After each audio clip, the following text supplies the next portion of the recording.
StackRox from Karen Bruner on Zero Trust model inside Kubernetes.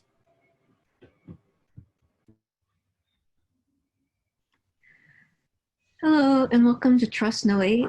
Kubernetes needs the Zero Trust model. Thank you for joining, and thank you to Cloud Native Dave for hosting. My name is Karen Bruner. I am the technical evangelist at StackRox. I'm also a recovering site reliability engineer and currently a totally sane cat lady. You can find me on Twitter at FuzzyKB. There you will also find the link to this slide deck in case you either want to follow along now or if you want to refer back to it later. Note that these are bilingual slides. I don't guarantee that either language makes much sense, but the French was constructed with a combination of my very stale high school French, more recent practice using Duolingo and watching French shows on Netflix, and a lot of Googling. So hopefully one or the other language will make some sense. So we're talking about the Zero Trust framework for network security. ZeroTrust architecture is built on one fundamental premise, which is that your network is not secure. As soon as you cede any amount of trust to any entity on your network, whether it's an application or a piece of hardware, or whether the hardware is physical or virtual, anything, you're creating areas that can be exploited, either by malicious external entities, malicious internal entities, or just misconfigured or buggy software. So, however, as soon as you assume that nothing is secure and you impose a consistent set of requirements, you have a predictable and holistic foundation for your network security and for your application security. So the main focus of the Zero Trust architecture is on the network connection, or more accurately, each transaction. For every connection, you want to perform strict authentication, and you need to authenticate both the client and the server ends. We have a lot of asymmetric authentication systems. Say even you just want to perform a web search and you go to https www.google.com. You're performing asymmetric authentication there. If the server presents an invalid certificate, your browser will return an error, but the server isn't checking to make sure that you are a client, that you are who you say you are. You also have sometimes asymmetric in the other direction, where a client will connect to a server and the client will have to present its credentials, like maybe it's a database, it's passing a username and password, but it hasn't confirmed that the server is actually the database server that it expects on the other end. So you want to make sure you're performing, again, symmetric authentication. Each end needs to verify that the identity of the other end of the connection. After authentication, you want to perform authorization. Does this entity have the permissions to do what it's trying to do, to read the data it's trying to read, to make the change it's trying to make? Authentication, or authorization rather, can be performed not just on the identity of the client, but potentially on other attributes of the connection, possibly the source IP address, or it could be any arbitrary data. Could also be the time of day in some systems. And you also want to perform strict monitoring and audit logging on every connection. Both so you have the paper trail, who did what, when, and where. But also you want to use the monitoring data to inform future changes. Perhaps you want to reduce permissions for some entity or make other restrictions. So it's an ongoing process of tightening your security based on current and past behavior. So we'll illustrate a few of these concepts by using a nice happy little school. Everyone's, nice happy students. All the students are there. They're supposed to be there. But, kids are kids. So kids sometimes try to get away with maybe doing some things that they're not supposed to do. So first we're on a playground, and well, the big kids have taken over all the swings, and so you have a very unhappy small child standing there crying his eyes out. So what would a zero trust framework look like on this playground? Well, so zero trust, maybe you're not necessarily checking authentication, but you are performing authorization based on the size of the kids. So our little playground monitor there says, no, you kids are too big, you can't use the swings. Swings are for the little kids. So here we haven't performed authentication. Kids don't have to say that, that the big kids who have shown up don't have to give their names or any proof of who they are. But just by virtue of being big kids, that attribute being their size, they're not allowed to use the swings, which are reserved for small children. So that's one form of connection validation that we may use in a zero trust model. We can also go into the hallway. So there's a kid, it's class time, it's after 9 a.m., everyone should be in class. Somebody's walking around. They do have a hall pass. So the hall monitor checks the hall pass. Oh, well, are you the person this hall pass is made out to? Oh, of course I am. So, well, okay. He's performed authorization. Kid has a hall pass, but without authenticating that this hall pass actually belongs to the child holding the hall pass, it's not a very useful form of validation or security.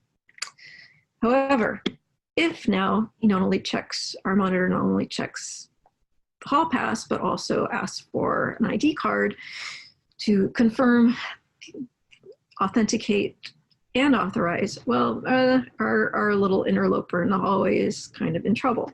So this is a form of validation which uses both authentication, you must prove who you say you are, and authorization. You must prove that you are the entity that has this permission. If not, denied. So next we'll go to a library, and we have a big kid who's trying to check out a book for her book report, and the librarian says, you're trying to write a book report on Dr. Seuss, you're 17 years old. And well, yeah, so without any other authorization rules in place, the librarian can't really do much.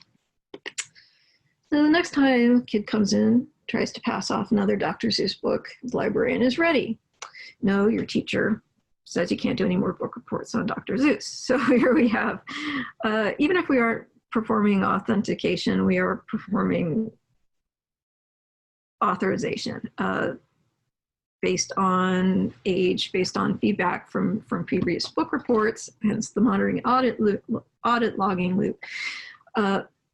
We've used our zero trust framework to make sure that this student is allowed to write book reports on Dr. Seuss books, which she is not, so we have denied that transaction.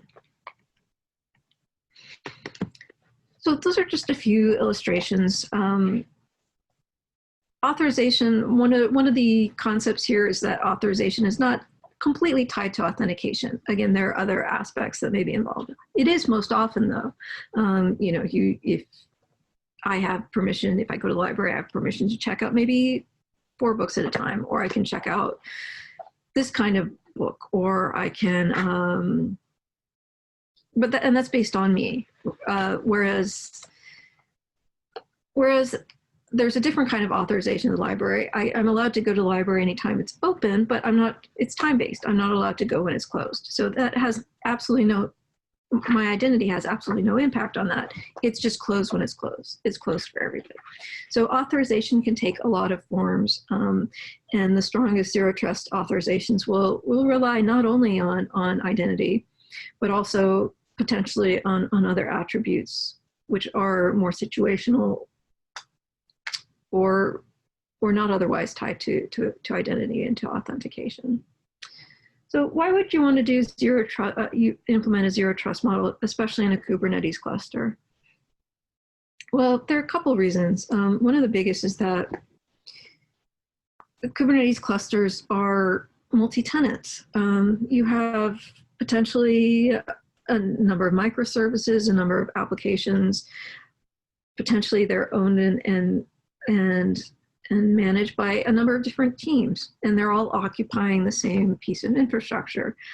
Because of the nature of Kubernetes, you know, my database container may be running on the same node, and therefore on the same, if I'm using Docker as my container runtime, on the same Docker engine as a front-end container and a back-end container and a monitoring container.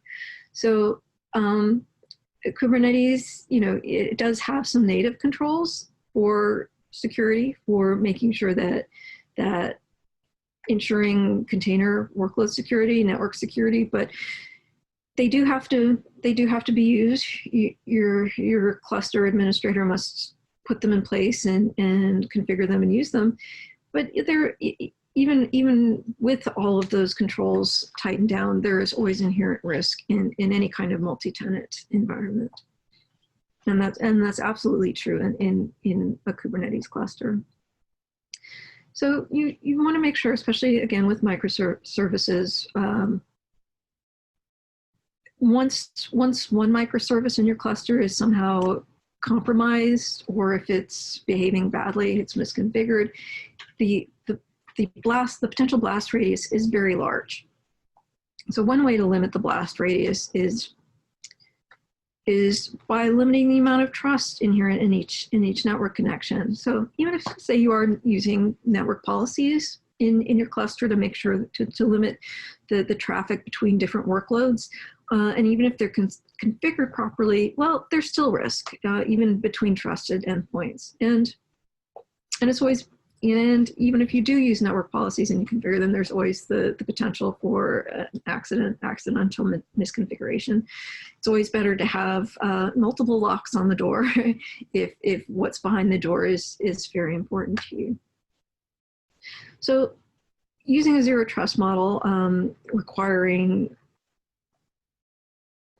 symmetric authentication and then applying strong authorization are both very important. Also, you're looking at a virtual network, you're looking at multiple layers, potentially of virtualization. You not only have Docker, but especially say you're running in the cloud, or you're running in even in your own data center, but you're using another layer of virtualization software like VMware or OpenStack.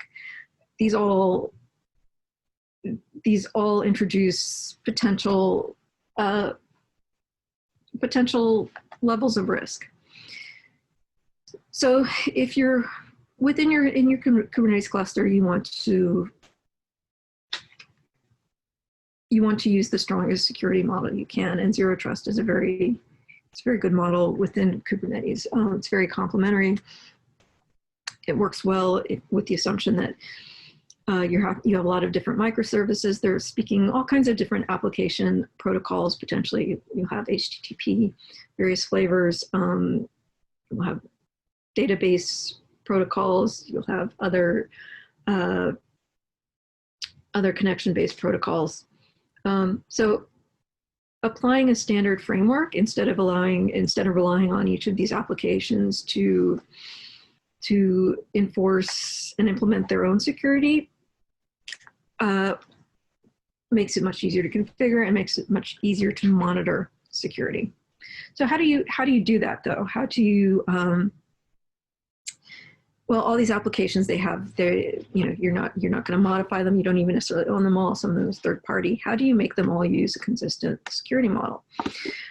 Easiest way and easy is a loaded term here, but the service mesh has evolved to meet a lot of these needs at its minimum, and not all service meshes are created equally, but especially now you're seeing a lot of evolution with Istio and Linkerd and Consul, where they not only provide microservice network trafficking controls, but they'll provide end-to-end encryption and end-to-end authentication. They'll in Istio, for example, each workload, and now after Istio 1.5, you can do per pod certificates. Each pod will get its own unique certificate, and so it can prove its identity. So it'll connect to another server. They'll each present their certificates, which are signed by the Istio Service Mesh certificate authority, so they can confirm that this is a valid certificate. They don't have to trust an external chain, and they can prove they are who they say they are. Istio also gives you multiple avenues for performing authorization. Well, once you've authenticated, you can use integrations with multiple external providers to say that, okay, my name is Joe, and then Istio, and in fact, your Istio proxy in your server pod will say, oh, well, what can Joe do? Can Joe do what Joe is trying to do? And get a yes or no answer, and either allow or deny the transaction based on that data. You can also do source. Istio gives you the ability to use a lot of different non-identity based attributes. Source IP address, Kubernetes workload, a lot of other external data sources. So it meets that need. User does still need to, if you are using a service mesh, you do still need to configure authorization using the principle of least privilege.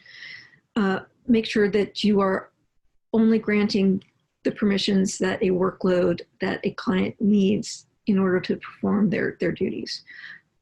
This limits your blast radius in case any of these containers do get compromised. It can be hard to whittle down. Again, audit constantly. You'll know when something isn't allowed, but if it takes a little more effort to make sure that there are no excess permissions being that are allowed that don't need to be used in the normal course of activities. And Istio also, and other service meshes will also help you with the per connection monitoring and logging, providing a lot of that out of the box and allowing additional configurations and extensions by the user. Service meshes do, even simple ones, to provide, do require some overhead administratively and with resources, but they give you, again, not just very strong traffic controls, they give you, if not an entire in-a-box Zero Trust solution, they gave you a lot of the pieces towards Zero Trust. Whether or not you use a service mesh, any steps you can move towards a Zero Trust model in your Kubernetes cluster will offer some protection. So even small incremental movements will improve your security posture, and you don't have to do it all at once. You can make them, depending on your needs and depending on your bandwidth, make them as time allows and as your need allows. So this is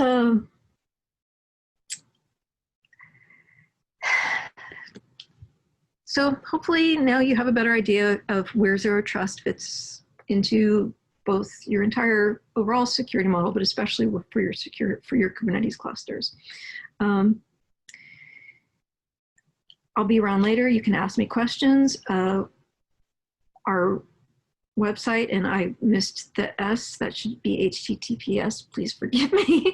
Our website, you can read a blog post about Zero Trust and other security and Kubernetes issues on the StackRox.com website. And again, my Twitter handle is FuzzyKP. Thank you so much for joining, and I hope you enjoyed and learned something today. Thanks. Thank you, Karen. Great talk. We've got 2 questions and time for about 2, maybe 3 questions. that came in. First one here, how does ZeroTrust compare with quorum-based multi-party pre-shared or pre-authorized keys, hosts, roles, and actions, or actions rather? Sorry, I was having issues with my sound. Can you repeat that, please? Yeah, no problem. How does ZeroTrust compare with quorum-based multi-party pre-shared or pre-authorized keys, hosts, roles, or actions? So as far as keys, and there is no, again, I don't know if I mentioned this explicitly. There is no single prescriptive zero trust rule set. The implementation is very much left up to the architect, to the developers, whoever is creating a zero trust, whoever is implementing the zero trust model in a given environment. As far as in the case of Kubernetes service meshes, Istio, and I haven't spent as much time looking at console, but these use mutual TLS certificates. So Istio has, until before version release 1.5, it had a service called Citadel. It's now part of their grand unified Istio daemon, but it has a certificate authority, and it issues these certificates to each workload or pod, depending on how you have your service mesh configured. So this means it can each key can be, or sorry, each TLS certificate, each client certificate can be revoked as needed if a workload becomes compromised, if a pod becomes compromised. So it's in that respect, it's dynamic. It's much more dynamic. It's much more real time. Istio, anything based on the Envoy proxy now on the current versions of Envoy proxy is very dynamic. It's very configurable. The newer versions can support WebAssembly extensions. So you can write a small piece of code and have it plug it in and authenticate against any third-party service that you need to, or do real-time authorization against a third-party service. So it's a very strong zero trust implementation will be very dynamic. It will allow you to have very atomic identities as far as not just services, but workloads for those pod level for those services, so that you can, again, if one pod goes rogue but the others are healthy, you can revoke the certificate and not create downtime issues with the other workloads. And also you can do real-time authorization, again, like the example with the library. I can do a time check, and if my library is open, everything's okay, but if it closes at whatever 6 p.m., then I start denying real time, and these are all real time.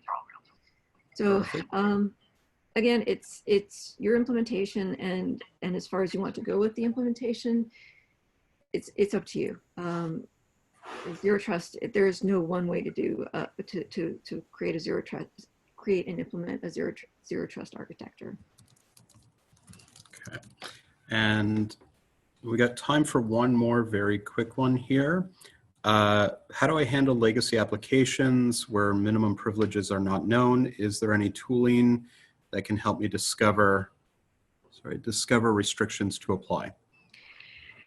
Discovery is hard. One thing that the talk was very brief. One thing I didn't mention is that in Kubernetes, in a service mesh, in a Kubernetes-centric service mesh, one of the very useful things is that one of the very useful aspects is that these are very low touch. These proxies run as sidecars, so it's an additional container in your pod. In most situations, you do not have to make any changes to your application. So it can all be done without knowing the application. Your application may not have any sense of identity in itself, but by using a service mesh, you can create an identity for it, and therefore create authorization rules based on your needs, based on your architecture needs, and based on your security needs. So that's having it creates a uniform security layer, which is agnostic to any of the applications, and the applications very rarely need to even be aware that they're part of a service mesh.